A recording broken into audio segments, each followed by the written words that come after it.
Fame looks like a spotlight, but it feels like a trapdoor. They were worshipped, photographed, immortalized in black and white glory, and then left broken, and billing cocktail shifts just to eat. This isn't just about bad luck. It's about a system that devours its stars, spits out their names, and keeps the merchandise.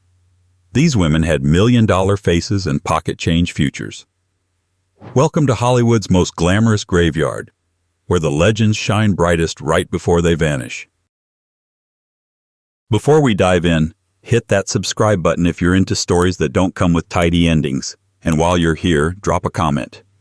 Where in the world are you listening from, and what time is it right now? Midnight? Noon? Somewhere in between? Let's see how far this mystery travels. 1. Judy Garland. They say money can't buy happiness, but it sure can buy lawyers, accountants, and the illusion that everything's fine. Judy Garland had none of those by the end. By then, the little girl who sang about rainbows was neck-deep in a colorless mess of tax seizures, broken contracts, and bank accounts that coughed dust.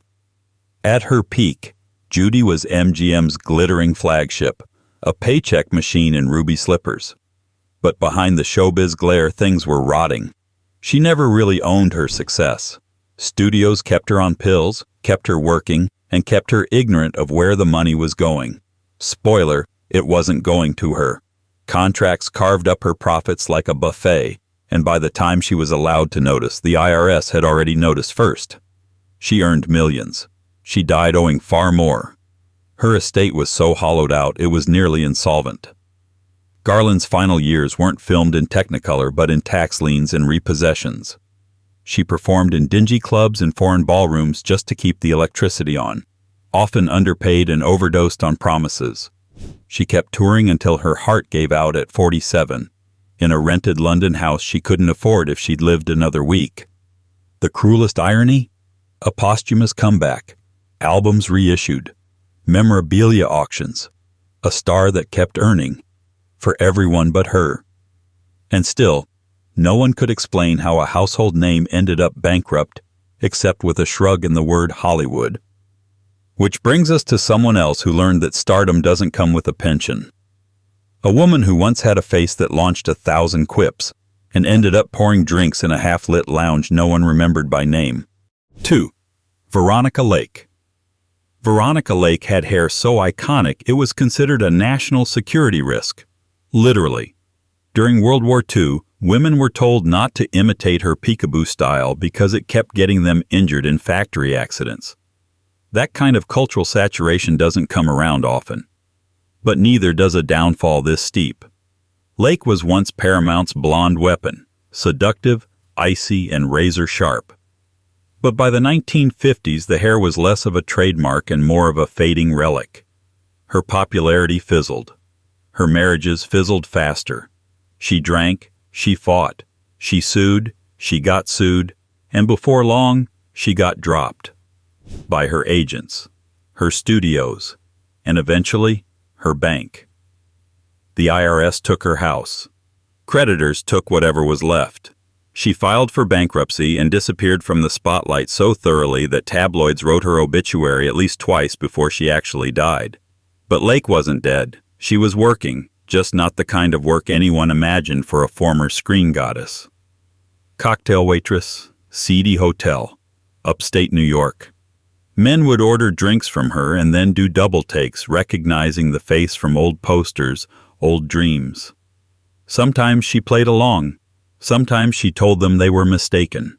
Veronica Lake died at 50, with $1,800 to her name.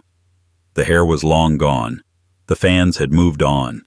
And yet, she remained strangely alive in pop culture, reanimated in comic books, tributes, and even cartoons, like an echo.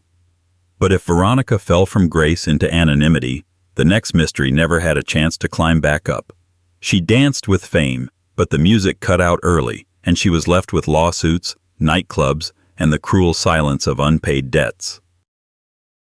If you're still with us, you've already stepped behind the curtain, so why not stick around? Hit subscribe to keep these forgotten stories alive. And tell us in the comments, Where are you watching from? And what time is it where you are? Let's map the hour these legends are finally being heard. 3. Dorothy Dandridge.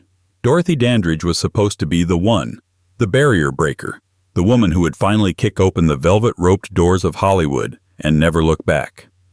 In 1954, she became the first black woman nominated for a Best Actress Oscar. She wore red on the red carpet like a warning flare, beautiful, self-possessed, and dangerously overdue. But the doors didn't stay open. They slammed shut the moment the applause faded. Her roles dried up. The industry politely stopped calling. And while her name echoed in civil rights headlines and future memoirs, Dorothy herself was left in the waiting room of an American dream she helped build but never got to move into.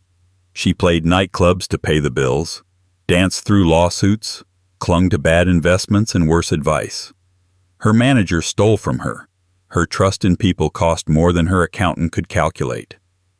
And the IRS? They didn't care about heartbreak. They cared about interest. She owed tens of thousands, filed for bankruptcy, sold off assets. Sometimes she couldn't even afford her daughter's care. A daughter who required round-the-clock medical attention. Dandridge's final performances weren't in films but lounges, places where no one clapped long enough to remember what she once was. She died with $2 in her bank account and an estate tangled in financial debris. The studio system had used her beauty, her poise, her pain, and paid her in promises. And yet Dorothy's tragedy wasn't that she fell. It was that she fell quietly, in the gap between historic and forgotten. But the next name didn't fall quietly. She fell loudly, lavishly, and spectacularly. She had everything, and lost it all to the one co-star that never blinks, time. 4. Mae Murray. Mae Murray was one of the first true divas, a silent film siren with bee-stung lips, serpentine poses, and an ego so enormous it practically got billing of its own. She was known as the girl with the bee-stung lips, but behind closed doors, she had a sting of her own. Power, wealth, and attitude, and all three in excess. At her peak, Mae made millions, enough to bankroll a European vacation that lasted years, enough to fund marriages, lawsuits, and more costume changes than most people have thoughts. But money, like fame, is allergic to arrogance. And Mae was allergic to listening. She sued the wrong people, trusted the wrong men, and burned bridges like it was an Olympic sport. She even walked out on MGM, mid-contract, assuming they'd beg her to return. Spoiler, they didn't. By the time the talkies arrived, Mae had become a relic. Her style was out, her name was forgotten, and her fortune? Dissolved in a storm of bad investments, legal drama, and sheer denial. She spent her later years drifting from hotel rooms to charity homes, occasionally crashing at friends' places, clinging to the fantasy that her comeback was just one telegram away. She died at the Motion Picture Country Home, an ironic sanctuary for stars the industry didn't know what to do with once the light changed. Her multi-million-dollar fortune? Gone. Her legacy? Complicated. And yet, she wasn't alone. Because just a few miles away, in another dim corner of Hollywood's forgotten attic, a different kind of star was gasping for breath, still technically famous, still technically alive, and slowly being eaten alive by her own legend. 5. Barbara Payton. Barbara Payton didn't fall from grace. She cannonballed out of it, lit cigarette in hand.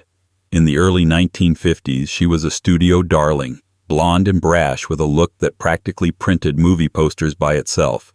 She played opposite James Cagney. She walked into rooms like she owned the oxygen. But Hollywood only lends its affection. It never gifts it. And when Barbara stopped fitting the mold, they stopped picking up the phone. Her life read like a cautionary tale written by someone who hated happy endings. She tangled herself in one tabloid scandal after another. Public brawls, love triangles, bad marriages with worse bank accounts. Producers got nervous. Contracts vanished. She tried to self-manage, to reclaim her name in a business that already filed it under liability. With her career in ashes, she turned to what Hollywood always keeps in stock: illusions and desperation. She wrote a memoir that pulled no punches and sold for pennies. She picked up work wherever she could, hotel gigs, side hustles, low-budget dreams that barely made it to post-production. The money never lasted. The offers never returned. By her mid-30s, Barbara was unrecognizable from the woman whose face once made audiences blink. She died at 39, not just broke but erased. No mansion, no comeback, no star-studded funeral. It wasn't just a fall from stardom. It was the industry watching her collapse and changing the channel. And yet even Barbara had moments of glamour. Joan Blondell, on the other hand, had decades of success, followed by a lifetime of quietly cleaning up after it. 6. Joan Blondell. Joan Blondell knew how to keep working. It was the getting paid part that tripped her up. She burst into the spotlight in the 1930s with that wisecracking charm that made her a pre-code icon, smirking through double entendres, batting her eyes with the exhaustion of someone who'd seen too much and cared just enough to make you laugh about it. She appeared in more than 100 films, always stealing scenes even when the script didn't know what to do with her. But the grind never ended, and neither did the bills. She married 3 times, each more financially stressful than the last. Her second husband, producer Mike Todd, yes, the same Mike Todd who later married Elizabeth Taylor, burned through her money like it was an opening weekend budget, gambling, schemes, and showbiz dreams that turned into financial sinkholes. When they divorced, he took her stability with him. Joan kept acting because she had to. Into the 1960s and 70s, she was still showing up on sets, still hitting her marks, even when the checks barely covered her alimony or her aging mother's care. She was beloved by casting directors and underpaid by accountants. Stardom didn't come with a pension plan, and Joan understood that better than most. She never stopped working, because stopping meant slipping through the cracks. And Gail Russell, well, she slipped early, quietly, and with a drink in her hand. 7. Gail Russell. Gail Russell was a star who never believed she was one. And Hollywood, being the helpful place it is, made sure she didn't forget it. She was never supposed to be in the movies. Shy, sensitive, and artistically inclined, Gail was pushed into acting by Paramount because of her haunting beauty. Those large, melancholic eyes that made her look like she was always seconds from vanishing. And maybe, in a way, she was. She hated the attention, hated the spotlight, hated the sound of her own voice in public. But the camera loved her, and the studio signed the checks, so she showed up. What followed wasn't a glamorous spiral. It was more like a slow unraveling. The pressure to perform, the anxiety, the need to be someone else for someone else's dollar. Over time, the job slowed. The money didn't last. She couldn't keep up the performance off-screen, and by the end, she was living in a modest apartment surrounded by unopened mail and unpaid bills. Gail died at just 36, technically alone, though abandoned feels more accurate. Her obituary read like a whisper. The industry, unsurprisingly, moved on. Her fans, decades later, would mourn her delicacy, but delicacy doesn't pay rent. And Susan Hayward? She didn't have Gail's softness. She had fire. But even fire gets swallowed when the contracts are bad and the banks are hungry. 8. Susan Hayward. Susan Hayward was supposed to be unstoppable. Brooklyn-born, red-haired, and sharper than most of the scripts she was handed, she clawed her way up from modeling gigs to Oscar wins through sheer force of will, and a face that looked like it could hold its own in a knife fight. She had range, endurance, and more nominations than most of her male co-stars combined. But if Hollywood respected her talent, it did not return the favor in financial literacy. In 1951, at the height of her earning power, Susan filed for bankruptcy. Not because she wasn't making money, but because, like so many actresses before her, she wasn't keeping it. Bad contracts, untrustworthy advisors, lavish studio expectations paired with personal miscalculations. The checks came in, but they left just as fast, and the IRS didn't care about applause. They wanted their piece, plus interest. Susan kept working, kept winning awards, kept showing up in the public eye like nothing was wrong behind the curtain. But the strain was there, quiet, expensive, humiliating in a way that never made the papers. Because the myth of the self-made star doesn't allow for accountants with knives. Eventually, she steadied the ship. But the lesson lingered. Success is not security, and contracts are never just about talent. And speaking of talent without protection, Ann Dvorak knew all about what it cost to walk away from the system. 9. Ann Dvorak. Ann Dvorak was the kind of actress who seemed allergic to compromise, which is inspiring in theory and financially catastrophic in practice. She began as a dancer, graduated to acting, and quickly became one of the sharpest, most magnetic women on screen during the early 1930s.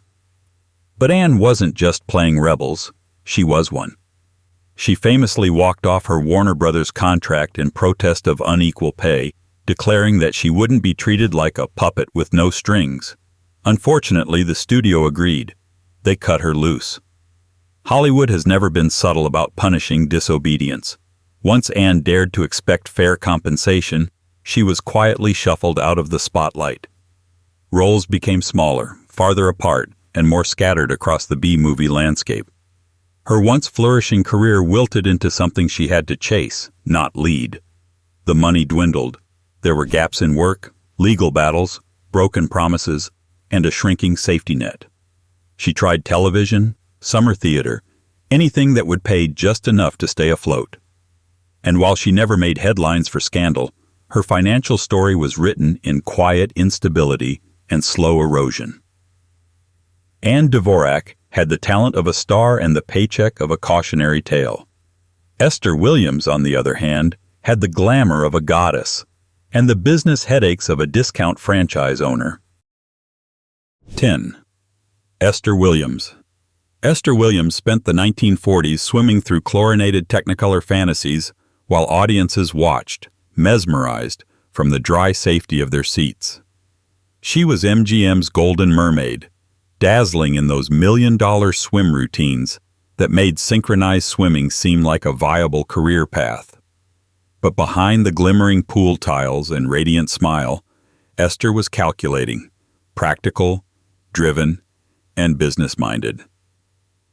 After leaving MGM, she tried to pivot into the real world with endorsements, business ventures, and her own line of swimwear.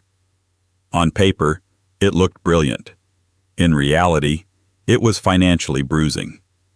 Esther married badly, multiple times. Her unions included con men in tuxedos and partners with pockets full of promises and bank accounts full of debt.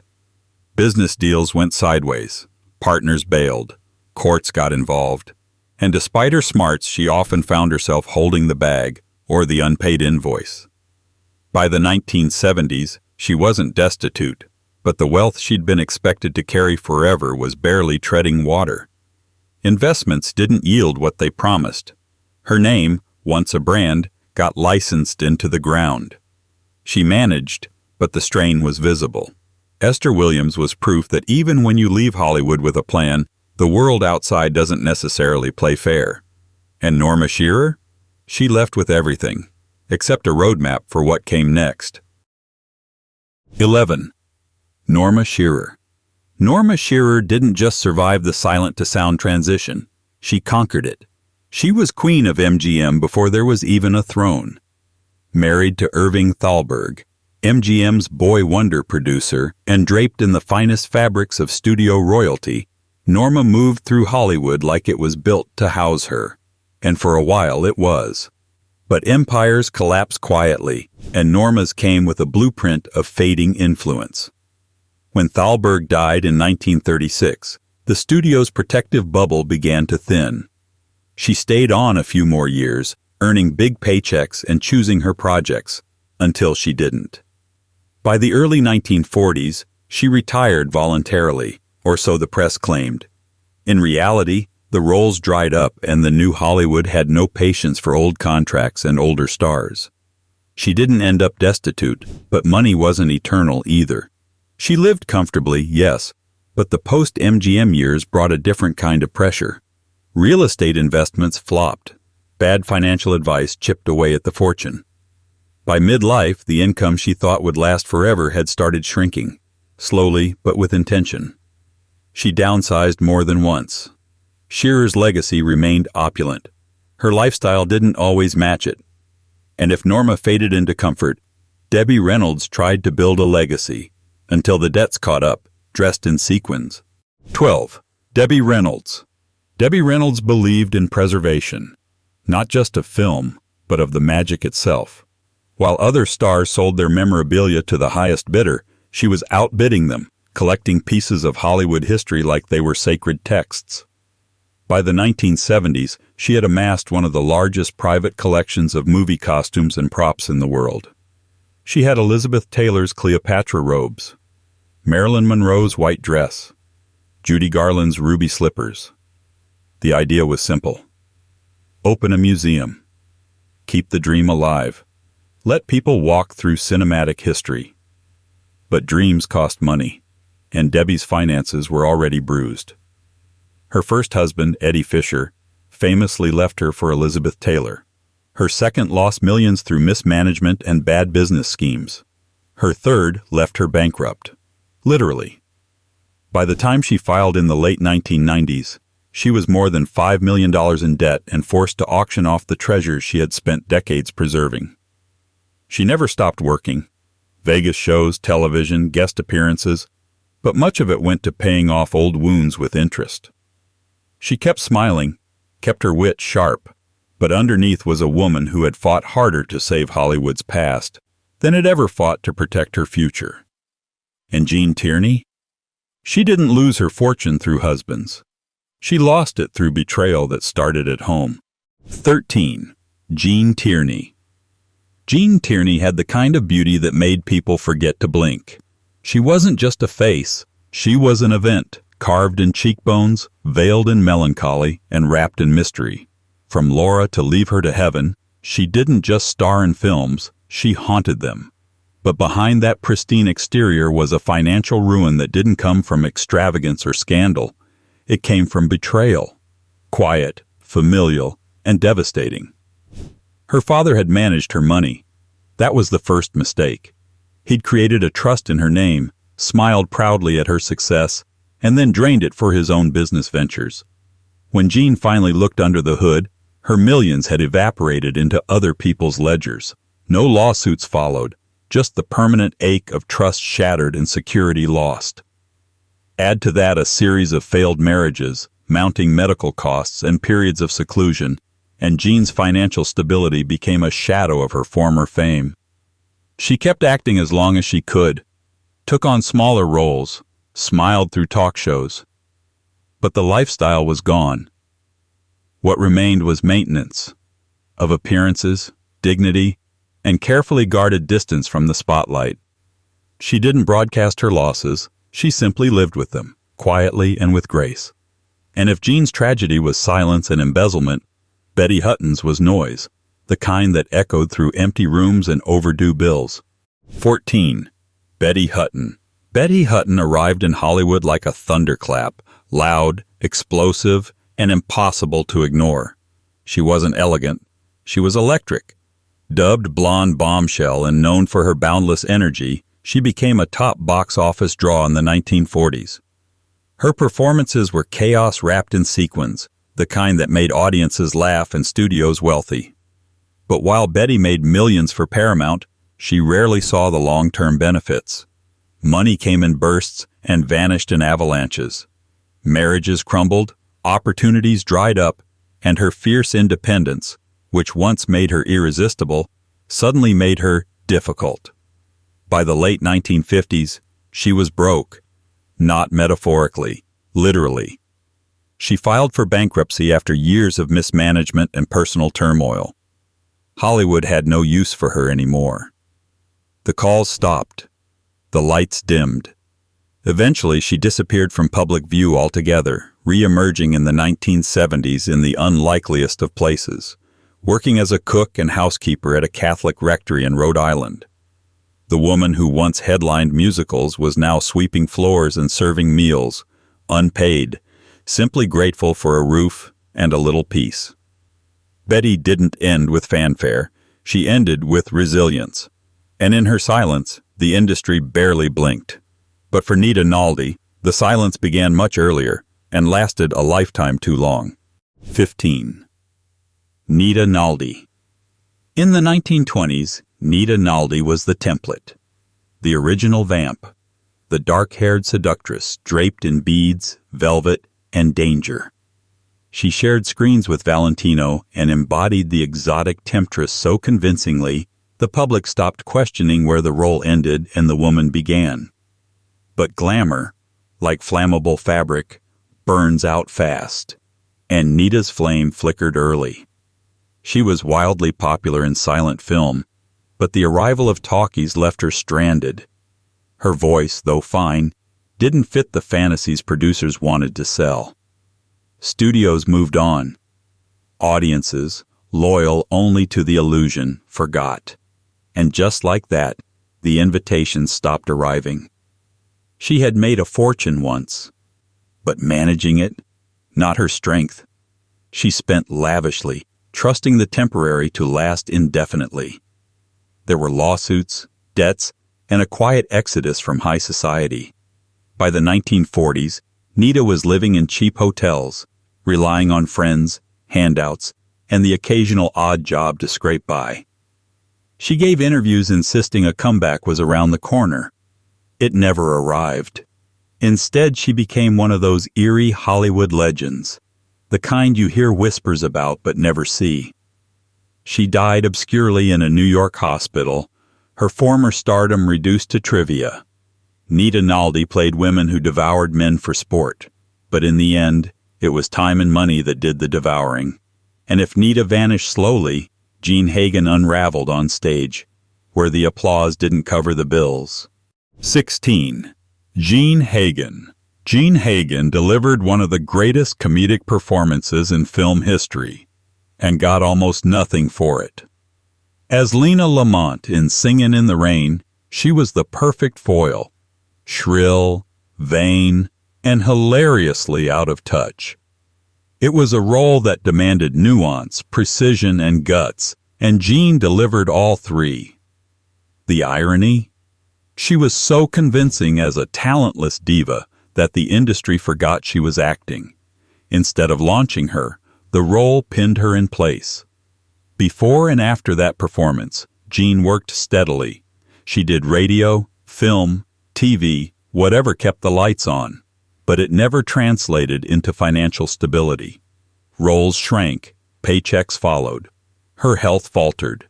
She bounced between guest spots and regional theater, not because she wanted to stay connected to the craft, but because she needed the check. Hollywood moved on with alarming efficiency. Jean was too smart to beg, too proud to explain, and too ill to fight. She didn't burn out with a scandal. She faded in small stages, performing in tiny productions, signing autographs for fans who thought she was still rich. She died in modesty, not obscurity, because the world remembered her voice, even if the studios forgot her worth.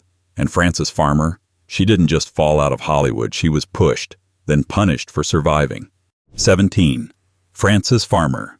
Frances Farmer was Hollywood's original cautionary tale. Brilliant, combative, magnetic, and utterly uninterested in playing the game. While other actresses smiled for cameras and swallowed their opinions like studio-prescribed vitamins, Frances refused. She questioned contracts. She mocked celebrity. She talked back. And in return, the machine chewed her up. She was poised for greatness in the late 1930s. Her performances were raw, intellectual, and ahead of their time. But Frances didn't want to be America's sweetheart. She wanted to act without selling her soul, or her afternoons to studio press junkets. Executives labeled her difficult, a word that in Hollywood doubles as both insult and death sentence. Soon, the offers dried up, and her name became more myth than credit. She vanished from screens and reemerged years later, not with a triumphant comeback, but with a paycheck job as a hotel clerk. Quiet, tucked away, practical. She made no show of bitterness, but the contrast was cruel. Once a headline, now an afterthought. Farmer didn't live out her days in destitution, but in the liminal space where memory dims and the audience forgets. Her story wasn't about financial ruin as much as it was about erasure, the slow bleed of relevance in a town allergic to resistance. And if Frances was punished for integrity, Clara Bow was betrayed by the very spotlight she lit up from the inside out. 18. Clara Bow. Clara Bow was the 1920s. The It Girl wasn't a nickname. It was a seismic cultural fact. With her flapper dresses, mischievous grin, and kinetic energy, Clara didn't just act. She exploded on screen. Audiences loved her because she didn't pretend to be anything but alive. Studios loved her because she turned every film into a profit margin. But the bigger the flame, the more shadows it casts. Bow came from poverty and carried its weight with her. Fame didn't erase her past. It just paid to keep it off camera. She supported her mentally ill parents, her entourage, her relatives, her staff, until her generosity became a financial sinkhole. And while her films made millions, the money didn't always make it to her account. Legal disputes and studio shadiness ensured that Clara's income was as unstable as her publicity. By the 1930s, she'd had enough. She walked away from Hollywood before the industry could fully push her out. Married a cowboy, moved to Nevada, tried to disappear. But debts followed. Lawsuits lingered, and the money, despite her box office legacy, ran thin. She spent her later years reclusive, often misunderstood, always misremembered. Clara Bow gave America its first wild, modern star. The system repaid her with a nervous breakdown and a thin bank book. And for Tallulah Bankhead, the problem wasn't mismanagement. It was that she spent her fame like it had a refill button. 19. Tallulah Bankhead. Tallulah Bankhead lived like she was allergic to boredom and to budgets. The Southern-born scene stealer was as famous for her razor wit as for her raw talent, dazzling both stage and screen with performances that teetered between genius and chaos. She didn't act, she erupted, and she did it all in designer gowns, with a cigarette in one hand and a glass in the other. Money was never the goal. It was merely the confetti. She spent with abandon, tipped like royalty, and entertained like the Depression was someone else's problem.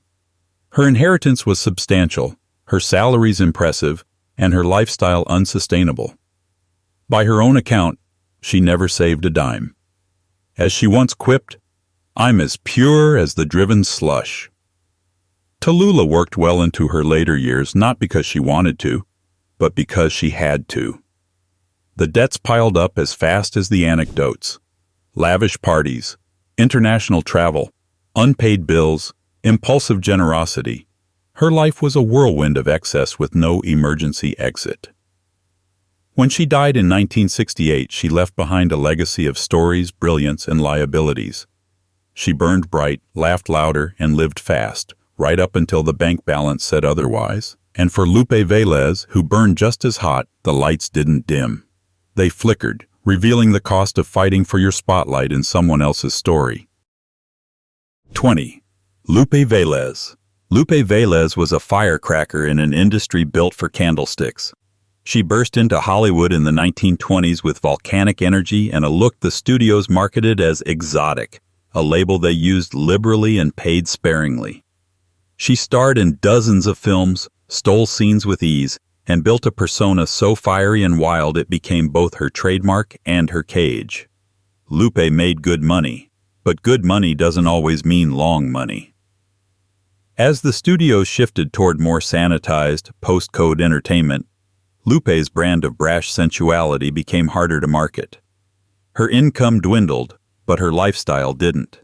She kept the house, the staff, the expensive wardrobe, the high society appearances, because scaling down wasn't part of the image. Behind the scenes, the financial pressure grew. Contracts became fewer, offers less lucrative. She fought to keep her name in the headlines, but the publicity machine was losing interest. She clashed with studios, fought for better roles, demanded respect, and Hollywood responded with a raised eyebrow and reduced checks. Lupe's struggle wasn't just economic, it was existential. How do you stay visible in a system that only wanted a stereotype? She tried to hold on, but the industry had already let go. And Thelma Todd? She tried to do the impossible, build something real in a town made of smoke and mirrors. 21. Thelma Todd. Thelma Todd wanted more than a career. She wanted control. And in 1930s Hollywood, that was a dangerous ambition. She started out playing comedic blondes, quick-witted and sharper than the scripts allowed. But Thelma had business acumen that far outpaced her screen time. Instead of waiting for better roles, she opened Thelma Todd's Sidewalk Cafe, a glamorous beachside restaurant that catered to Hollywood royalty by day and transformed into a party magnet by night. It was a hit, too much of one. Success, as it often does in Tinseltown, drew the wrong attention. With real money coming in, Thelma found herself entangled in legal disputes, extortion threats, and financial tensions with business partners who saw her cafe as their next gold mine. Lawsuits appeared as frequently as reservations. And behind the glittering facade of the restaurant was a woman juggling stardom, money pressures, and the ever-tightening grip of others' expectations. She tried to maintain the balance, staying in the public eye while fighting behind the scenes to protect her independence. But power plays, unpaid debts, and whispers from the underbelly of Hollywood converged around her business like vultures circling a jewel-encrusted carcass. Thelma didn't just struggle with finances. She struggled with the cost of having any at all. And if her mystery was about the danger of ambition, Hedy Lamarr's was about the price of being brilliant in a world that only wanted her beautiful. 22. Hedy Lamarr. Hedy Lamarr was sold as the most beautiful woman in the world, marketed like perfume, lit like sculpture, and treated like decoration. But beauty, in her case, was a curse with a high overhead. While she captivated audiences in films like Algiers and Samson and Delilah, she was inventing technology in her spare time, literally. In the 1940s, she co-created a frequency-hopping system designed to prevent the Axis powers from jamming torpedo signals, tech that would later become the basis for Wi-Fi and Bluetooth. She never saw a cent from it. The patent expired before the military ever acknowledged its value.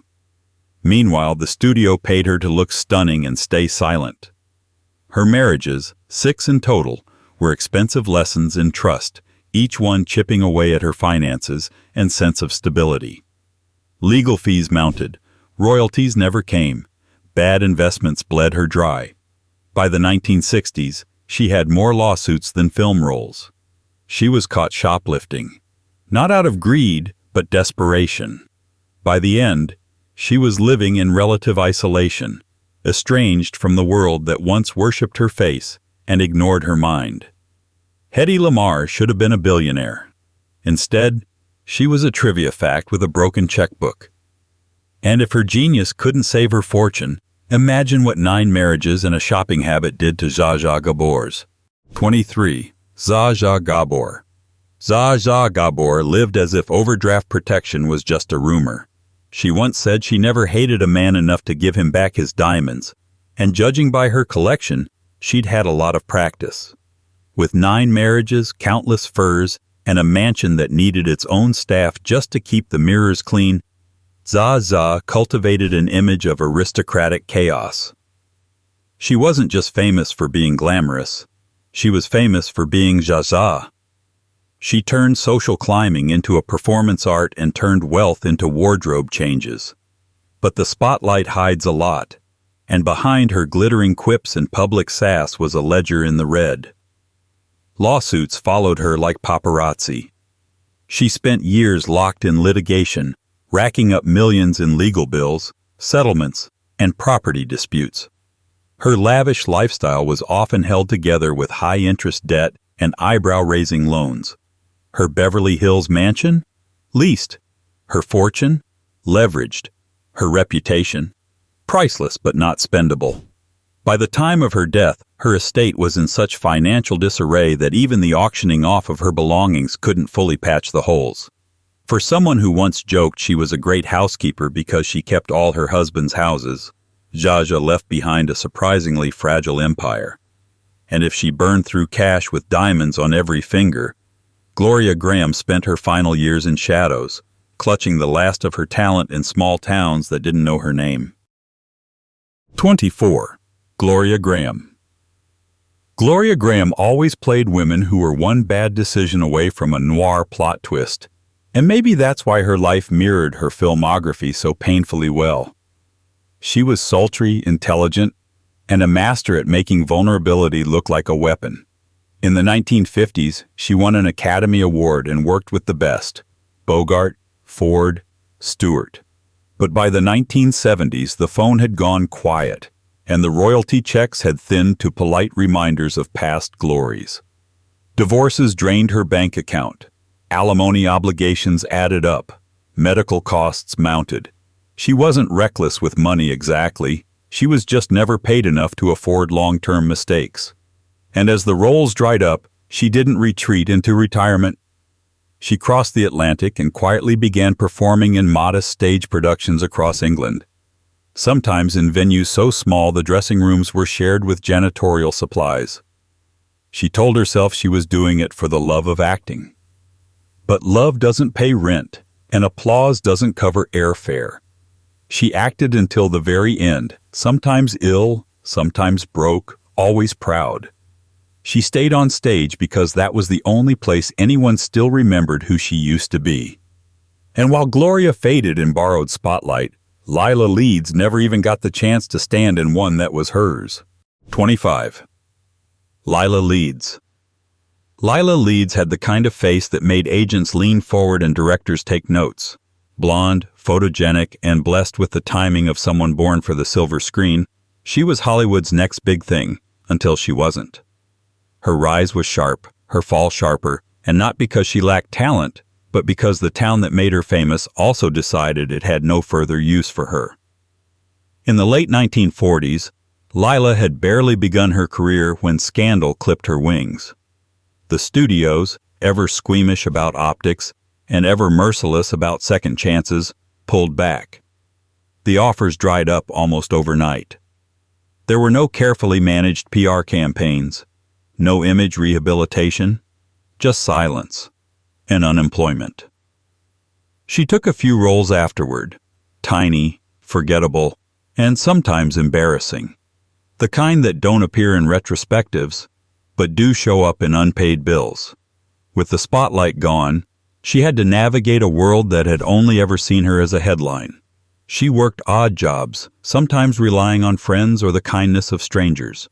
There was no mansion, no residual checks, no comeback arc waiting in the third act. Just survival. Quiet, piecemeal survival. In later years, she gave interviews that suggested peace, but it came without prosperity. The public moved on. The industry had already turned the page. Lila Leeds didn't lose her fortune. She never got far enough to build one. And in that way, she bookends a list that started with Judy Garland, another woman who gave everything to Hollywood and was paid back in broken promises.